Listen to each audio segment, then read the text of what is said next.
Olá, você quer saber qual a causa dos sarcomas? Por que surge um sarcoma?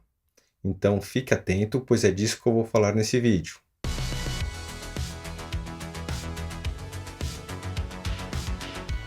Olá, meu nome é Daniel Reboledo, sou médico ortopedista, especialista em oncologia ortopédica e cirurgia do quadril. Caso você tenha interesse no tema dos sarcomas ou dos tumores do sistema musculoesquelético na cirurgia do quadril, assine o canal, toque o sino das notificações, assim você não perderá nenhum dos conteúdos que virão a seguir. E hoje vou falar de uma pergunta recorrente aí no consultório do oncologista ortopédico. Quando você tem um paciente que tem o diagnóstico do sarcoma, ele quer saber por que esse sarcoma surgiu, por que ele apareceu. Então, em geral, o paciente ele pode ter hábitos saudáveis, pode não ter uma doença prévia, às vezes ele não tem história familiar. Por que surgiu esse tumor? A verdade é que os sarcomas são tumores raros e normalmente não existe um fator de risco para o desenvolvimento desse tumor. Então ele acaba surgindo meio que ao acaso.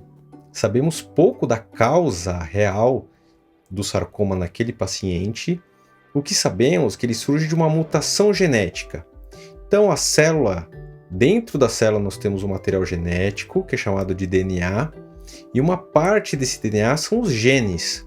Então, os genes são responsáveis por produzir proteínas e informar a célula o que ela deve fazer. Então, quando existe uma alteração desse material genético, existe essa alteração celular, no qual a célula, em vez de fazer a sua função, ela começa a crescer de uma maneira indiscriminada, então ela começa a crescer sem parar, e além de tudo, ela começa a ter a capacidade de cair na circulação sanguínea e ir para outros lugares, para outros órgãos. Existem outros tumores em que os fatores de risco são bem claros. Então, sabemos que o cigarro ele aumenta muito o risco de um paciente ter um câncer de pulmão, um câncer de bexiga. Sabemos que a obesidade está relacionada a alguns tipos de câncer, então ao câncer de mama, ao câncer de intestino. Então, sabemos alguns fatores de risco que são claros para outros tipos de câncer. Já o sarcoma não existem fatores diretamente relacionados a ele. Existem alguns fatores de risco que aumentam a chance do paciente ter sarcoma. Mas a verdade é que a grande maioria dos pacientes que têm sarcoma, eles não têm nenhum fator de risco. O que são os fatores de risco? São hábitos ou características que aumentam a chance de desenvolver uma doença, nesse caso, o câncer. Então vou falar de algumas situações que temos um risco maior de desenvolver o sarcoma. Então, inicialmente, vamos falar da radioterapia, ou radiação ionizante. O que é isso? Então, pacientes que fazem radioterapia por algum tipo de tumor prévio, então se o paciente tem um câncer de mama e acaba fazendo a radioterapia, ou outros tipos de câncer em que ele precisa fazer a radioterapia, existe um risco aumentado de desenvolver um sarcoma de partes moles, ou até mesmo um sarcoma ósseo naquela região. Podemos dizer que mais ou menos 5% dos pacientes que desenvolvem sarcoma tiveram uma radiação prévia naquele lugar e aí favoreceu o aparecimento do sarcoma. Uma coisa importante de dizer é que esse fator de risco normalmente ele desenvolve um sarcoma após 10 anos de radiação. Então, se o paciente fez uma radiação, dificilmente ele vai ter um sarcoma logo em seguida, nos próximos meses, nos próximos anos. Normalmente, o desenvolvimento de sarcoma ocorre pelo menos 10 anos após o evento da radiação. A notícia boa é que hoje em dia os aparelhos de radioterapia estão cada vez mais modernos, então a irradiação ela é direcionada para o câncer primário. Então, a área que vai ficar ao redor dessa lesão, então uma área periférica, ela vai ser menos irradiada. Então, podemos inferir que o risco de um desenvolvimento de sarcoma após a radioterapia será cada vez menor. Outros fatores que podem favorecer o surgimento do sarcoma são algumas síndromes genéticas. De maneira geral, se um paciente desenvolve sarcoma, os seus filhos não têm uma chance maior de desenvolver sarcoma. Por quê? Essa é uma mutação genética adquirida pelo paciente. Então, normalmente é aquela célula apenas que desenvolve essa mutação. Não é uma mutação genética que o paciente vai carregando, que ele vai poder passar para os seus filhos. Então, de maneira geral, se você tem um pai, uma mãe que teve um sarcoma, você não tem uma chance maior de desenvolver o sarcoma. Porém, existem algumas síndromes genéticas nas quais esse risco realmente está aumentado. Então, quais são essas síndromes genéticas familiares nas quais tanto o paciente quanto seus filhos vão ter um risco maior de terem sarcoma?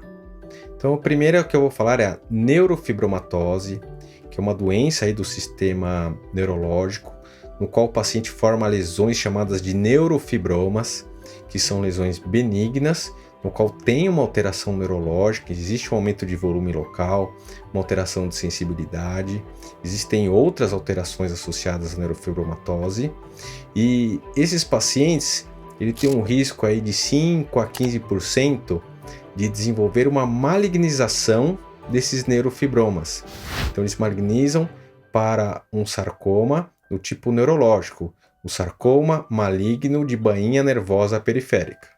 Então, todo paciente que tem neurofibromatose do tipo 1, que é essa neurofibromatose sistêmica, eles têm um risco aumentado de terem sarcomas.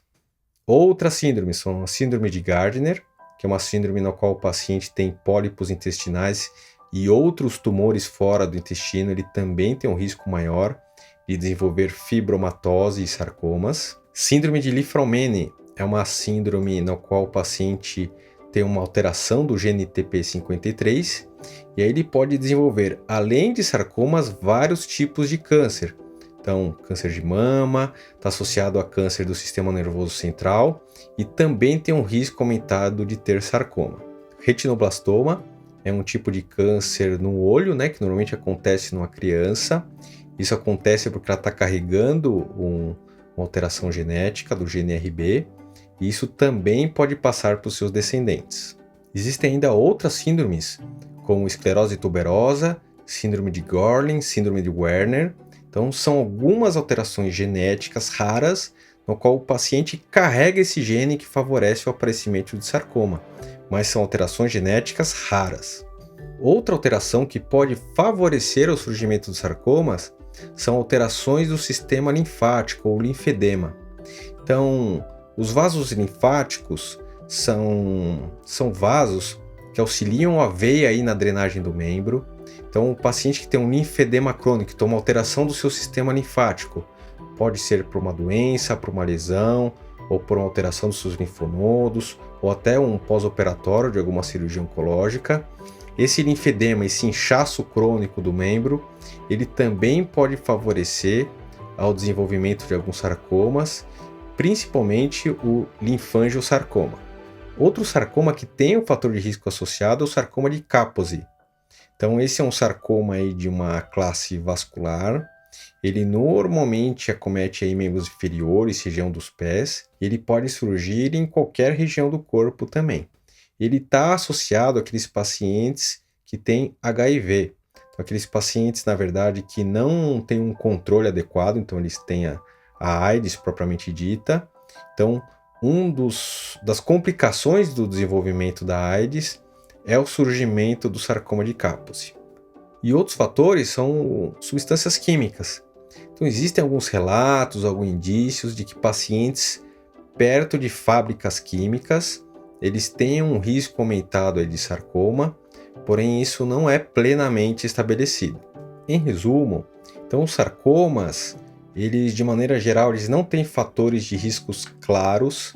Então, a não ser nessas situações que eu falei, normalmente a gente não identifica um fator de risco que tenha causado. Então, a maioria do surgimento dos sarcomas são em pacientes sem esses fatores de risco. Então, não existe relação com trauma local. Então, às vezes o paciente acha que bateu naquela região, mas não existe uma relação clara sobre isso.